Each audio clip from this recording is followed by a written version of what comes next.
teka-teki Panglima TNI dan pekerjaan yang menantinya. Masa jabatan Panglima TNI Marsikal Hadi Cahyanto yang akan memasuki masa pensiun pada November 2021 menyisakan teka-teki soal calon penggantinya. Dua pimpinan Matra, Kepala Staf Angkatan Darat atau KSAD Jenderal Andika Perkasa dan Kepala Staf Angkatan Laut atau KSAL Laksamana Yudo Margono dijagokan sama kuat menggantikan Marsikal Hadi. Namun, satu pertanyaan besar lain menggantung, apa pekerjaan rumah yang menanti sang Panglima baru? Sepotong selebaran yang beredar di media sosial pada awal September 2021 silam mengusik TNI Angkatan Laut. Isinya berupa deklarasi Laksamana Yudo Margono sebagai Panglima TNI oleh sekumpulan mahasiswa kemaritiman.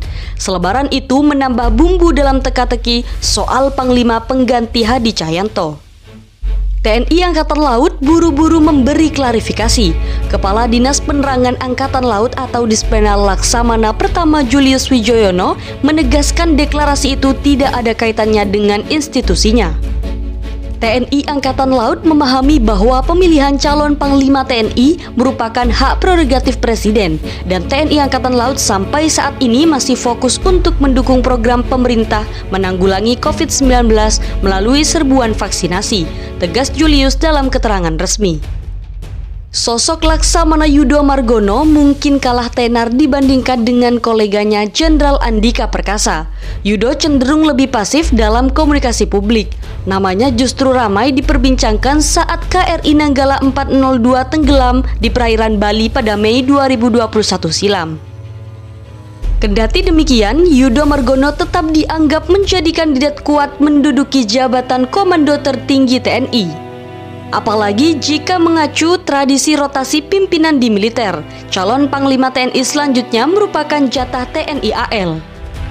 Ini tradisi penting yang harus dipertimbangkan Presiden karena akan berdampak pada regenerasi, ungkap Direktur Imparsial Gufron Mabruri kepada Kata Data Selasa 16 September 2021. Di sisi lain, peluang Jenderal Andika Perkasa menggantikan Hadi Cahyanto juga sama kuat. Andika cenderung lebih aktif dan sering muncul di pemberitaan. Koneksi politiknya juga tidak boleh dianggap remeh. Ia menantu dari Hendro Priyono, ex-kepala Badan Intelijen Negara atau BIN dengan gelar 4 bintang di pundaknya. Dukungan terhadap Andika Perkasa bahkan sudah mengalir dari sejumlah politisi. Salah satunya adalah politisi PDIP Effendi Simbolon yang juga anggota Komisi 1 DPR. Kepada Kata Data, Effendi bahkan menyatakan tinggal menunggu waktu saja Andika diangkat menjadi Panglima TNI dan Jenderal Dudung Abdurrahman menggantikan posisinya sebagai KSAD. Kendati demikian, pemilihan Panglima TNI merupakan hak prerogatif Presiden sepenuhnya. Hadi Cahyanto sendiri akan pensiun pada 8 November 2021.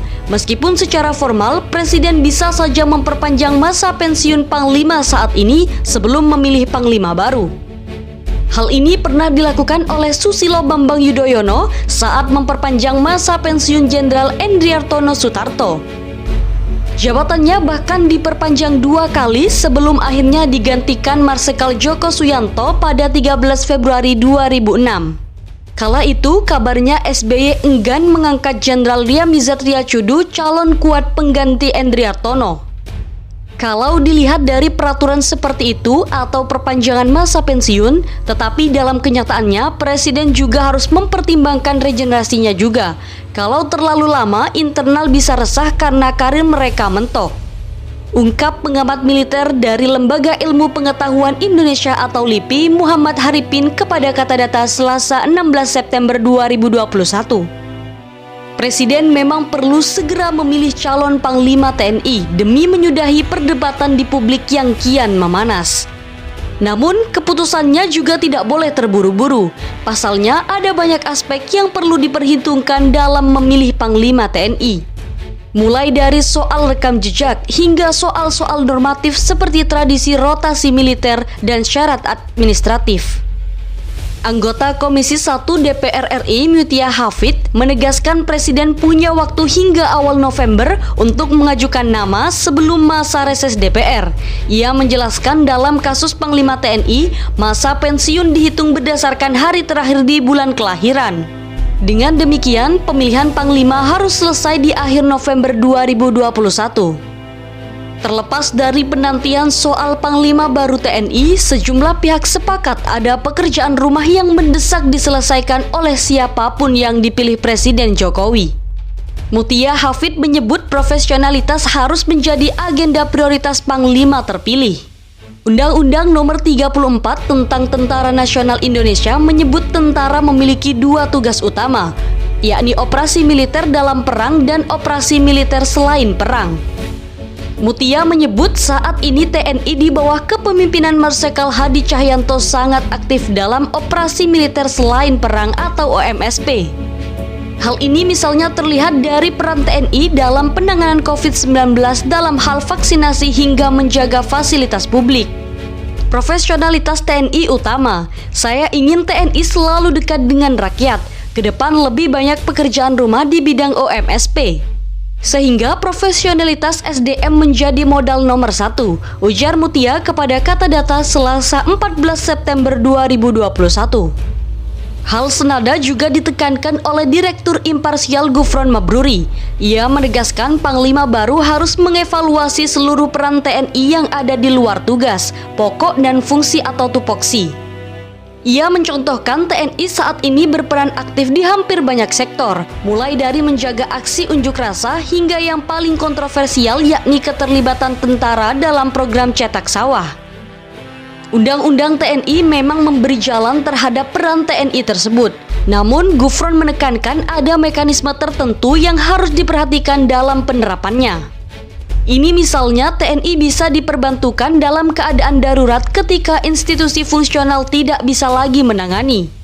Dalam kasus cetak sawah, menurut kami institusi fungsional yakni Kementerian Pertanian memiliki kapasitas untuk mengerjakannya, ujarnya kepada Kata Data Selasa 16 September 2021. Gufron melanjutkan peran TNI di sektor non-perang juga harus ada limitasi waktu. Pengaturan dibuat dalam kebijakan tertulis sehingga prinsip akuntabilitas bisa dipenuhi. Menurut catatan kami, hampir semua prinsip itu tidak terpenuhi, ucap Gufron. Imparsial juga mendorong Panglima baru untuk melakukan reformasi peradilan militer. Ia menilai selama ini sistem peradilan militer masih tumpang tindih dengan peradilan sipil. Tentara yang melakukan aksi kriminal diadili lewat pengadilan militer dan dalam banyak kasus hanya mendapatkan hukuman ringan atau bahkan dibebaskan. Beberapa oknum yang terlibat pelanggaran HAM misalnya, kita tahu ada yang dihukum di pengadilan tingkat pertama tetapi lantas dibebaskan saat banding. Siapapun Panglima TNI yang dipilih Presiden, ia akan menghadapi tugas-tugas yang tak mudah. Baik Andika Perkasa, Yudo Margono atau kandidat lain yang terpilih harus bisa mengusung reformasi TNI menjadi lebih baik. Ini sepenuhnya prerogatif Presiden. Bagaimanapun kedua sosok ini, Andika Perkasa dan Yudo Margono merupakan kader terbaik negeri ini, ungkap pengamat militer Ade Muhammad.